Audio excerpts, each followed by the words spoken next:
No, you got to go half century. All right, so and not that maybe I don't know if Sarah really wants me to highlight the whole half century survival, but I'm going to do that anyway because it's right there. What not worried about devices initially, but where are we seeing at least this idea about an argument dealing with that separation between people and nature? So at least where within the passage does that concept begin to present itself that we can see that as being an issue for him, problematic? I think it starts with even the paragraph with the half century stuff because like it mentions a lot about like how like I think the sentence is like children can watch Sesame Street or like play Grand Theft Auto without bothering the driver. So basically it means not only are they not bothering the driver, they're not looking out the window either. Okay. So there's some kind of different stimulus that's keeping you focused focused on something as opposed to what's kind of going on outside. Because where's the perfect opportunity, to kind of take a look at nature? Probably within the car, because you're surrounded by windows everywhere. Traditionally, you kind of think of the car as being the place where there's not going to be all the other stimulus that would be keeping you away from doing that. But if Morgan can play GTA, she has that opportunity in the car. She's going to go for it, no matter what.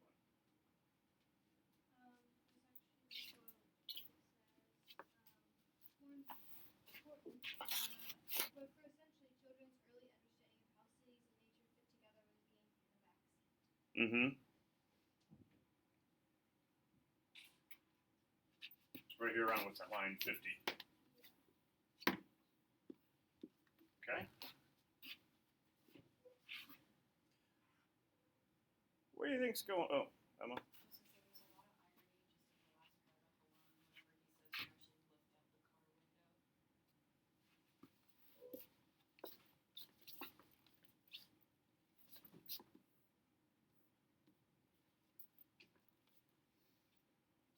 Draw pictures in your fog class,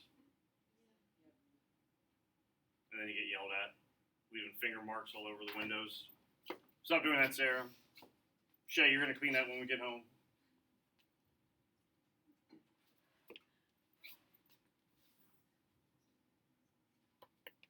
What do you think here? So far as what's the purpose of kind of setting this stuff up here with the butterfly, synthetic nature, all of those kinds of things? Lines 1 to 19, because it does kind of seem like you have two separate concepts almost going on within the passage. When you're dealing about separation of people and nature, where here we're kind of focusing more on this is what nature can kind of do for us. Any ideas as to what we might look at there? Maybe it's because like I don't know how many people would actually work with ads on animals. Maybe it's kind of like starting off with like preposterous, like ridiculous sounding idea, and then kind of like flowing into like how like it kind of relates to even like smaller things like TVs and whatnot, just like how nature is kind of being like manipulated. Okay, and if nature is something that can be manipulated, or if we have this idea here, like sponsorship-wise, it's time for nature to carry its weight. Well, first off, let's even kind of put it this way: do you think, it's not saying that this would be part of what you write about, but do you think nature should get used for advertising? That we should take things from nature and kind of manipulate and tweak it a little bit so that there be advertising possibilities or other possibilities out there? Why not?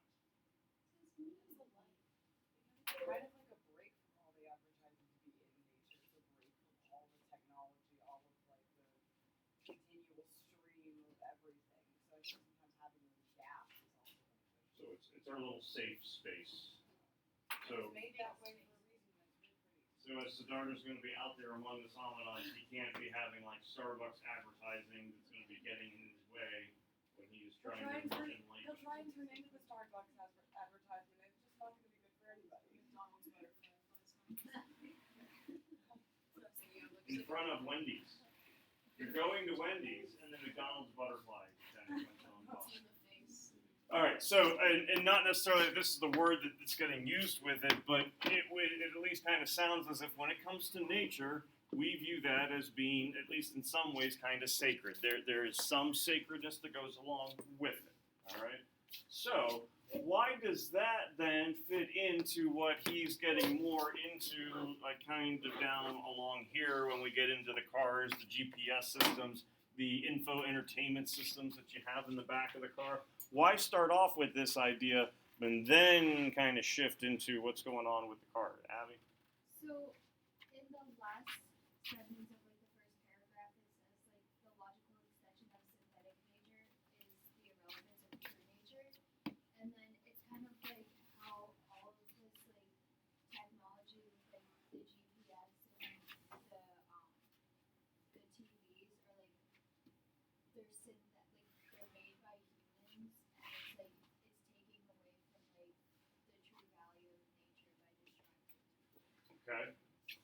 Yep, I would agree. I'm just gonna look for like maybe build on some more with it, Virginia. I think it's also first paragraph is hyperbole, kind of like exaggeration of it. Kind of help with this point because if he exaggerates it, then people are like, oh my gosh, this is so crazy. And then he's saying, well, the rest of this is the same thing. And it like is it technically like a hyperbole that exists within here? Not really, because you're looking at study that's taking place, and I think Izza was asking, is this from the Onion? No, this is actual stuff here that's getting released. But he's certainly trying to emphasize or exaggerate a point, and so the purpose of using this example is probably for a little bit of if it's not exaggeration, there's at least some shock value to it. That wait a minute, this is going to happen. Now the good news is they talk about this in 2002. It's 18 years later. I have yet to see the McDonald's butterfly.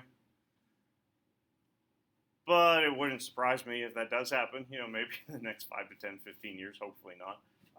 But yeah, there's certainly at least that kind of shock value that's going to emphasize it. I think he's trying to say like all the technology that's being like integrated into that kind of like sacred places, almost like sacrilege to what like nature stands for and like what he personally feels towards it. And I mean, the term that Abby first mentioned here is what kind of nature are we looking at? Synthetic nature, which that in itself is basically what? Yeah, you could argue oxymoron. That it like, how do you have something that is synthetic yet it's still nature? That's not. We don't associate those kind of two things together. So this idea of that virtual, and it doesn't say virtual reality, but like the idea of technology, virtual reality, the real world kind of going now into all of these places, invading some place that we look as being fairly sacred, so far as nature. What therefore is going to happen if someone doesn't stop that, or we don't realize what's going to happen? Well, now you get back to the argument of the essay. There's going to be a clear divide, a separation. We get back to the automobile, where in the last 20 years, cars have certainly changed, whether it be GPS. Before you had GPS, and I know this may not apply to our experienced drivers in here. How do you figure out how to get from point A to point B? A map. And inevitably, what happens with the map? You get lost. So what do? Part of the fun of long trips was getting lost, because you had to get out of the car, look around, trying to figure out where the heck are we? I don't know. And then you go ask people for help at the local gas station, and you see things that are kind of going on. You had to pay attention to your surroundings.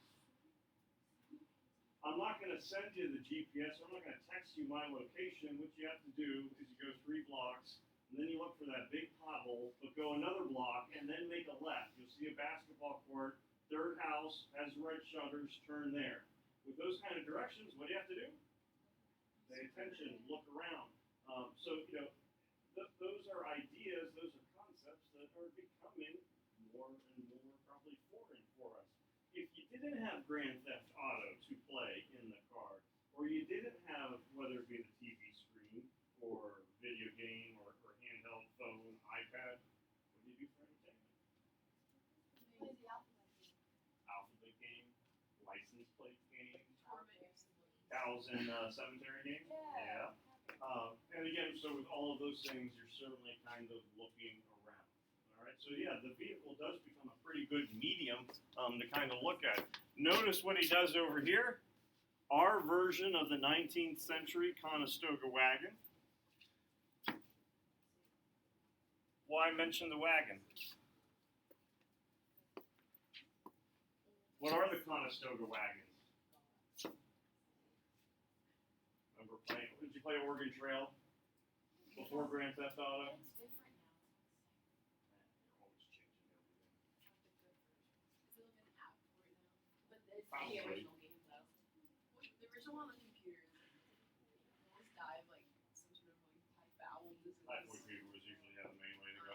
But Conestoga Wagon, that's where you're gonna pack in all your possessions. So if you watch like an old western kind of movie or whatnot, they would have the Conestoga wagons, the big canvas tops and whatnot to them, where you're gonna have all your possessions, and you're gonna basically just go across the whole continent, whatnot, as family. This was our way to kind of move along. Now this is considered what? It's Conestoga Wagon, and I think someone already said it. 3-letter word, beginning with an O, ending with an old. It's old. You did what? Yeah, we looked out the car window. If that's our version of the 19th century Conestoga wagon, what does it mean looking out the car window is becoming? Obsolete. That's the old that you did what? Why would you do something like that when you could have done this? Now, rhetorical device-wise, what are we starting to see? So how is he kind of emphasizing this argument?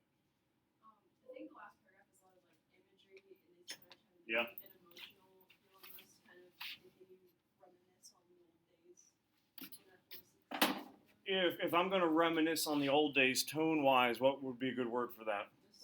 Yeah, so absolutely there is, and you're thinking like this last paragraph, right? Yeah, there's definitely certainly a nostalgic tone that is taking place. This might be something that you look at within imagery. When it comes to nostalgic tone, there could be specific words that would get used. There is certainly repetition that is happening. You notice the we all over the place. What's an impact of maybe having we here as opposed to this is what I did? We is making it more of a general statement of like, look at what society is doing. It's more of a call to everybody instead of saying, well, this is what I experienced, but you make it. Yeah, it's, I mean, not to state the obvious, but it's not singular, it's not individual, it's not just something that I did, but this was something that, like, a generation did.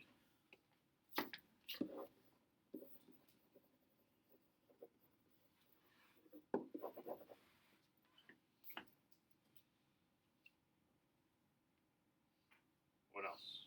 Doesn't have to be in that last paragraph, but yeah, definitely a nostalgic tone, a looking back, a reminiscing, that would be a good place to look.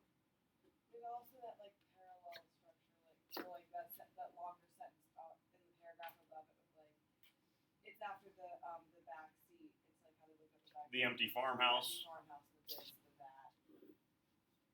The variety of architecture, the woods, the fields, and all that kind of stuff. So yeah, we could go with some, I'm just going to put syntax to save some space for me with parallel structure. Still could kind of have some imagery happening, in that area. But for a century, children's early understanding of how cities and nature fit together was gained from the backseat. Depending upon what you wanted to do with the other examples, you have a little bit of irony potentially happening here that the backseat of the car was where that slid all over the place. The backseat of the car was where you learned those things. Now the backseat of the car is where Sesame Street, Grand Theft Auto, all of those things are going to be happening. There's a metaphor when it says this was the landscape that we watched as children, and this was our drive-by movie. Down here at 55. And literally, it was the drive-by movie in the sense that you were just driving by. And as you would see things, especially I think little kids are going to be more apt to this. As you see something, what do you start to do? Yeah, sometimes. Look! Burger King! Let's go! And depending how many people are in the car with you, if you got, siblings or whatnot, look, there's a horse. Well, I bet that horse's name is Mr. Ed. Well, I bet that horse's name is Princess. Well, what do you think Mr. Ed would say Princess? And you're going to have stories, imagination, and all those things, kind of starting to happen with it. I know you said metaphor. I want to make sure I write that down before I forget. We already said kind of like an oxymoron going on over here with synthetic nature. Anything else? I think maybe like the humor in a way when he watch Sesame Street or play Grand Theft Auto because I think most parents would agree they would not let their kids play Grand Theft Auto. So it's kind of like he's using humor to exaggerate the fact that like bad things are happening. I don't know. They're two very distinct, Yeah, it's like juxtaposed. polar kind of opposites. So okay, you just said some juxtaposition there. Sesame Street, you kind of think of being more Yeah, like childlike, educational, innocent. Grand Theft Auto,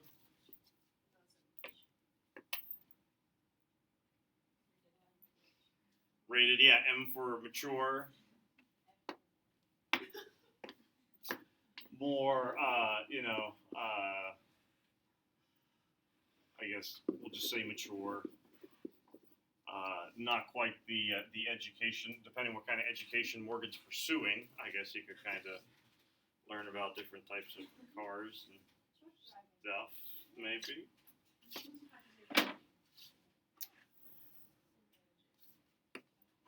Anything for like around here when we get into Mercedes?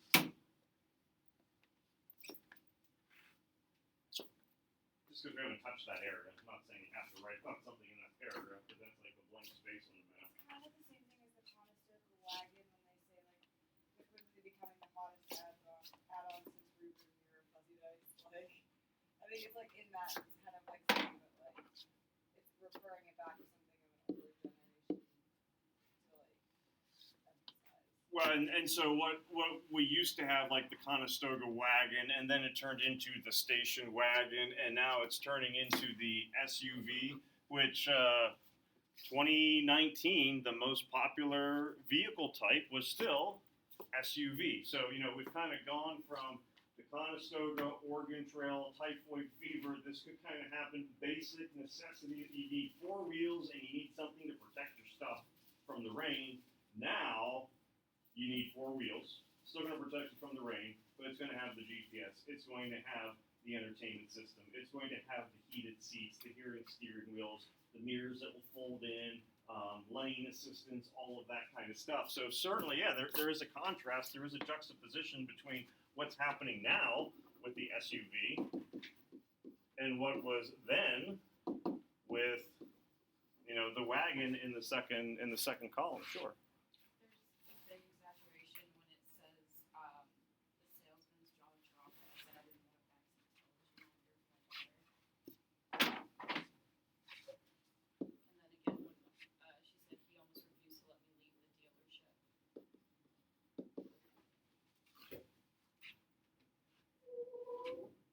What's he telling with this example? Like in most simplistic form.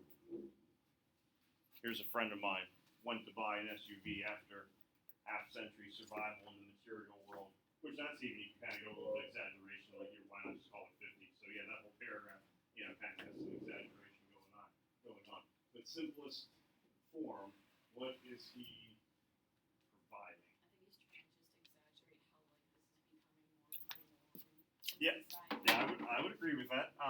And he's exaggerating through, like, maybe not details or imagery. Close. Tall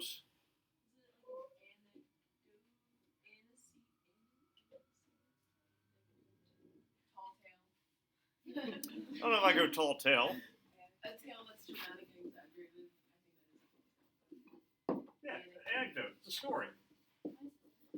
Here's a story. Here's what happened to a friend of mine. So here's my anecdote. Oh my goodness. I want to see how many pronunciations you were going to give for it. Antecedent, but I just don't want to say it. Antecedent, remember, is when you have that pronoun antecedent agreement. So what does it or what does they refer to? Antecedent is kind of going back to it.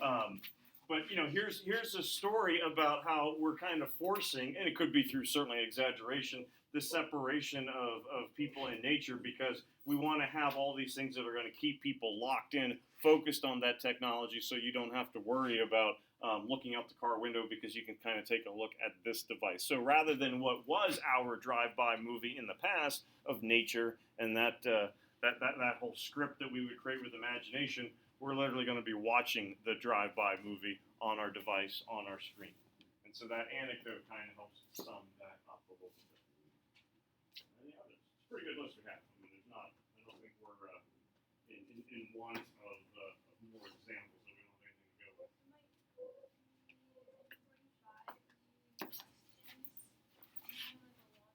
feel, like parents are always eating their kids' watch TV, and yet they give more opportunities to watch TV. Yeah, and so we kind of have some like rhetorical questions that would be going on with it. And really, there's even kind of like, there is some sense of logic to it. We want them to have less TV, but we're going to kind of give it in more opportunities in more ways. So, sure.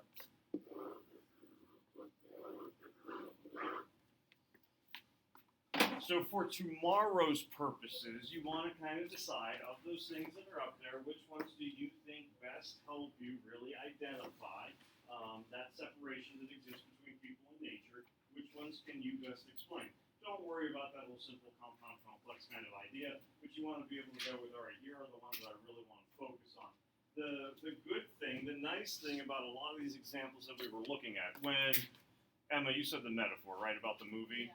It's not that we were going, look, we got this metaphor here, this metaphor here, this metaphor here. We have one main example. We got one main example of irony. Exaggeration is probably the one that's kind of showing up in the most places, but it's not that, sometimes folks get worried about, how am I going to fit like all these different kind of examples into that structure of the paragraph, that you're making me do with this, Mr. Kane?